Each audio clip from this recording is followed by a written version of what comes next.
بسم الله الرحمن الرحیم. شرمندگی بزرگ. هواپیماهای یهود از فضای این رژیم ها می گذرد. ایران را مشکباران می کند و به یگان مقاومت این رژیم ها حتی به یک تیر به یگان آسیب بر می گردد. ترامپ در یک پیام در پلتفرم ترو سوشل چنین نوشت: ایران و اسرائیل باید به سازش آیند و هر دو پر از سازش خواهند کرد، چنان که هندوستان و پاکستان را به سازش آوردم. او باز افزود: همین طور به نزدیکی اینجا صلح در بین اسرائیل و ایران بسته خواهد شد. حالا اینجا گفتگو و ملاقات ها جریان دارد. یک سخنگوی ارتش رژیم یهود روز یکشنبه در پلتفرم ایکس گفت: اسرائیل ایرانیان را که در نزدیکی راکتورهای هسته‌ای ایران زندگی می‌کنند هشدار داد تا منزل‌های خود را ترک نمایند. در همین حال یک سخنگوی نظامی اسرائیلی گفت که ارتش اسرائیل یک مرکز هسته‌ای را در شهر اصفهان که در مرکز ایران واقع است بمباران کرده است. از صبح روز یکشنبه ایران به موشک‌اندازی نو به سمت هدف‌ها در داخل اسرائیل آغاز کرد که باعث کشته و زخمی شدن ده‌ها نفر، اینچنین ویران شدن خانه و بناها در شکل نظررس گردید. در مقابل این شهر تهران نیز مورد حمله‌های هوایی اسرائیل قرار گرفت. الجزیره 15 ایون سال 2025. رژیم یهود روز شنبه 14 ایون سال 2025 اعلان کرد که 9 نفر از عالمان و متخصصان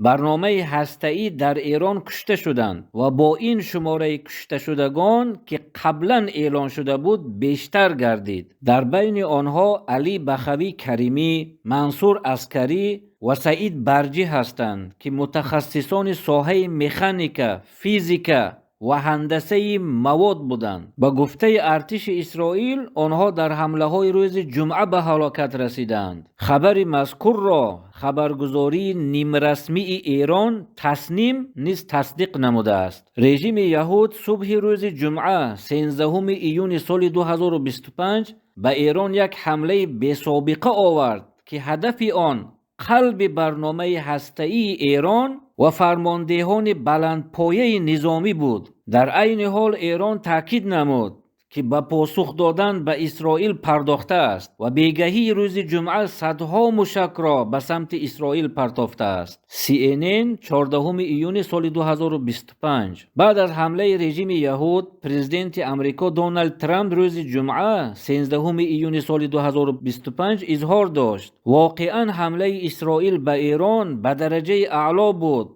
و من آنها را فرا می‌خوانم که در مورد برنامه هسته‌ای خود به یک سازش آیند. در پاسخ به سؤال شبکه ABC آیا امریکا در حمله به ایران نقش دارد، ترامپ گفت: من نمی‌خواهم به این سؤال پاسخ دهم.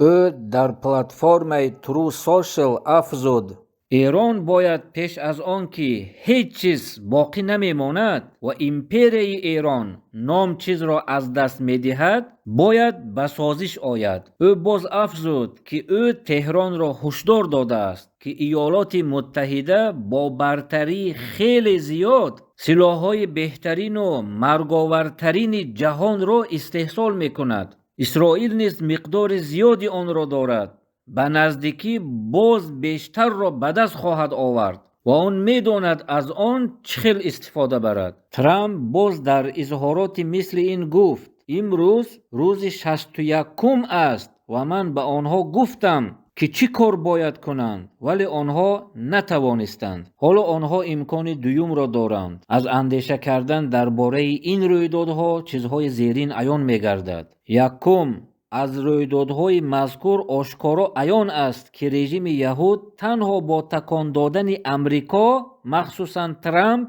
به ایران حمله آورده است. اظهارات ترامپ به یگان تردید به این شهادت می‌دهد. این کار است که تأکید خود را یافته است و در نظر بود، زیرا یهودیان به تنهایی نه قوت دارد و نه اهل جنگ هستند. الله قوی و عزیز حق و راست گفته است: اعوذ بالله من الشیطان الرجیم لن یضروکم الا اذى و ان یقاتلوکم یولوکم الادبار ثم لا ینصرون ضربت عليهم الذلة أينما ثقفوا إلا بحبل من الله وحبل من الناس وباءوا بغضب من الله وضربت عليهم المسکنه. به شما جز آزار اندک دیگر آسیب نرسانند. اگر با شما بجنگند پشت کنند و روی به گریز آرند و پیروز نگردند. هر جا که باشند مهر خاری بر آنها زده شده است، مگر آنکه در امان الله و در امان مردم باشند. آنها به خشم الله گرفتار شدند و مهر بدبختی بر آنها زده شد. همین طور آنها پس از پایان یافتن دوره پیامبران خود از زمانهای قدیم پیوند خود را با الله کندند. امروز در زمان معاصر نیز آنها کار خود را ادامه می‌دهند. اول بریتانیا پس از جنگ یکم جهانی آنها را پشتیبانی کرد. سپس بعد از جنگ دوم جهانی خود را به آغوش امریکا پرتافتند. همه جنگ‌هایشان به این شهادت می‌دهد زیرا آنها بر پایه کمک دیگرانند. پشتیبانی روی راست ترامپ از حمله آنها به ایران نیز دلیل روشن این گفته هاست. برای هر صاحب دل که گوش می‌دهد و حاضر است، هوشیار و باخبر است. دوم، اما از همه فاجعه بارتر و ننگ آورتر این است که هواپیماهای رژیم یهود از فضای هوایی رژیم‌های حکمران در کشورهای مسلمانان که در گرد و اطراف رژیم یهود واقع است عبور کرد. در ایران خرابکاری و کشتار را انجام داد. سپس به سرزمین استیلا شده در امن و سلامتی برگشت و حاکمان کشورهای گرد و اطراف چه در کشورهای شام، چه در عراق، چه در مصر، چه در ترکیه و چه در مکان دیگر به سوی این هواپیماها حتی یک تیر نانداختند. همین طور آنها حمله آوردند و تجاوز نمودند و در آمدن و رفتن از امن و امنیت پره بهره‌مند بودند. حاکمان کشورهای مسلمانان در روبروی این رویدادها به یگان حرکت تنها تماشابین شدند و فراموش کردند یا خود را به فراموشی زدند که عاقبت جنایت خاموشی چه خواهد بود. سیصیب الذین اجرموا صغار عند الله و عذاب شدید بما كانوا یمکرون.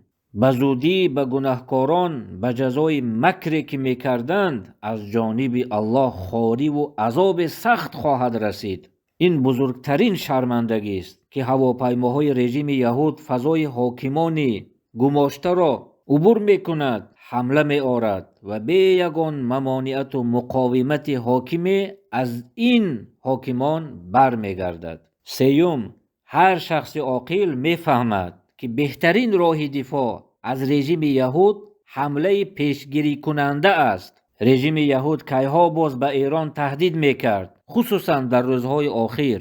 حتی ترامپ نه به اشاره بلکه آشکارا اظهار می‌داشت که رژیم یهود به انشاءات‌های هسته‌ای ایران حمله خواهد آورد. با وجود این ایران با حمله آوردن به رژیم یهود پاسخ نداد، نه به خاطر دفاع ایران و نه به خاطر جلوگیری از تهدیدهای امریکا و رژیم یهود. این کار از هر جهت تعجب آور و حیرت انگیز است. همین طور ایران خاموش ماند تا دمی که انشاءات‌های آن مورد حمله قرار گرفت. عالمان آن کشته شدند و آن تنها بعد از این برای پاسخ دادن به حرکت آمد. با وجود همه این حمله های پی در پی، ترامپ پیوسته اظهار دارد که اینجا به نزدیکی در بین اسرائیل و ایران صلح بسته می شود و اینجا حالا گفتگو و ملاقات ها جریان دارد. ما هشدار می دهیم که نباید این جنگ با یگان صلح با رژیم یهود انجام یابد. برعکس باید چنان باشد که الله سبحانه و تعالی گفته است: فَإِمَّا تَثْقَفَنَّهُمْ فِي الْحَرْبِ فَشَرِّدْ بِهِمْ مَنْ خَلْفَهُمْ لَعَلَّهُمْ يَذَّكَّرُونَ.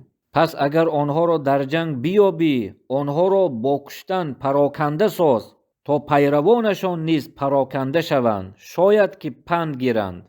چهارم، اما آنچه که قلب را ریش ریش می کند حاکمان رویبیزا در کشورهای مسلمانان است، به خصوص حاکمانی که در گرد و اطراف رژیم یهود قرار دارند، در حالی که رژیم یهود استیلا کردن فلسطین را ادامه می دهد. این حاکمان در حالی که در گرد و اطراف رژیم یهود قرار دارند چطور هواپیماهای رژیم یهود را نمیبینند، حالانکه این هواپیماها از فضای هوایی آنها از بالای سرشان میگذرد، کشورهای مسلمانان را بمباران میکند و در امن و امنیت خاطر جمانه برمیگردد، به این که به سوی آنها یگان تیر انداخته شود. برعکس آنها گویا مثل یک جانب بیطرف هستند که رویدادها را مشاهده میکنند و گویا این حادثه ها در کشور افسانوی وقوع رخ میدهد، نه در کشور مسلمانان. این حاکمان در وضع فلاکتبار قرار دارند و این حالت به آنها بیگانه نیست، زیرا آنها کاملا در زیر اطاعت دولت‌های کافر و مستملکه‌دار خصوصا امریکا قرار دارند. هرچی آن گوید میگویند و هرچی آن میخواهد بجا میآورند. نشستن را تعبیر میکنند، مرزها را مقدس میشمارند و فراموش میکنند یا خود را به فراموشی میزنند که کشورهای مسلمانان یک است، چی دور باشد و چی نزدیک. این صلح مومنان نیز یک است، جنگ آنها نیز یک است. درست نیست که آنها را مادام که مسلمان باشند مذهبهایشان از هم جدا سازد، زیرا آنها امت یگانه است. این هذه امتکم امت واحده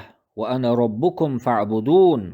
هر آینه این امت شما امت یگانه است و من پروردگار شما هستم، پس مرا بپرستید. پس چطور هواپیماهای دشمن از فضای حاکمان کشورهای مسلمانان میگذرد و یک کشور اسلامی دیگر را بمباران میکند در حالی که آنها خاموش میمانند؟ بهترین آنها کسی است که رفت و آمد هواپیماهای دشمن را مثل یک شخص بیطرف مشاهده میکند، بلکه مثل یک شخص نزدیکتر به رژیم یهود. ترامپ نه به اشاره بلکه با اظهارات آشکارا میگوید که رژیم یهود با پیوند مستقیم با امریکا، اینچنین با دستگیری و پشتیبانی امر و فرمان و سلاح امریکا می جنگد. حاکمان این سخنان او را به گوش خود میشنوند. با وجود این نفری از آنها جرأت نمی کند که حداقل علاقه را با امریکا قطع نماید. الا ساء ما یحکمون. آگاه باشید که بعد حکم میکنند. پنجم، با وجود این همه این رویبزه ها سرنگون خواهد شد و دولت اسلام خلافت راشده همچون دولت یکم جهان برمیگردد. این دولت با اذن الله در سراسر جهان خیر و نیکی را پهن خواهد کرد. با اذن الله جنگ بر ضد رژیم یهود آغاز خواهد یافت و استیلاگری آن برهم خواهد یافت. زیرا پیغمبر صادق و مصدوق در مسند احمد در یک روایت از حذیفه گفته است: ثم تكون خلافة على منهاج النبوة. سپس خلافت در منهاج پیامبری خواهد بود. اینچنین بخاری از عبدالله ابن عمر روایت کرده است که او گفته است: سمعت رسول الله صلی الله علیه و سلم یقول تقاتلكم اليهود فتسلطون علیهم. من از رسول الله شنیدم که آن کس می گفت شما با یهودیان می جنگید و بر آنها پیروز خواهید شد. مسلم نیز با لفظ دیگر از ابن عمر روایت کرده است که پیغمبر صلی الله علیه و سلم گفته است: لتقاتلن اليهود فلتقتلنهم. شما بیشک با یهودیان می جنگید و بیشک آنها را می کشید. آنگاه زمین با نصرت و پیروزی الله قوی و عزیز و حکیم پر نور گردد. این فی ذلک لذکرا لمن کان له قلب او القى السمع و هو شهید. هر آینه در این سخن برای صاحب دلان یا آنان که با حضور گوش می اندازند پند است. حزب التحریر راهنمایی است که اهل خود را فریب نمی دهد و شما را دعوت می کند که در راه دوباره برگرداندن خلافت راشده به آن یاری دهید و با آن یک جای فعالیت نمایید. آنگاه اسلام و اهل آن عزیز و ارجمند می گردد و کفر و اهل آن خوار و ذلیل می گردد. این کامیابی بزرگ است. و یومئذ یفرح المؤمنون بنصر الله ینصر من یشاء و هو العزیز الرحیم. در آن روز مؤمنان به خاطر نصرت و یاری الله شادمان خواهند شد. الله هر کس را که خواهد یاری می کند. او پیروز و مهربان است. حزب التحریر 20 ذوالحجه سال 1446 هجری 16 ایون سال 2025 میلادی.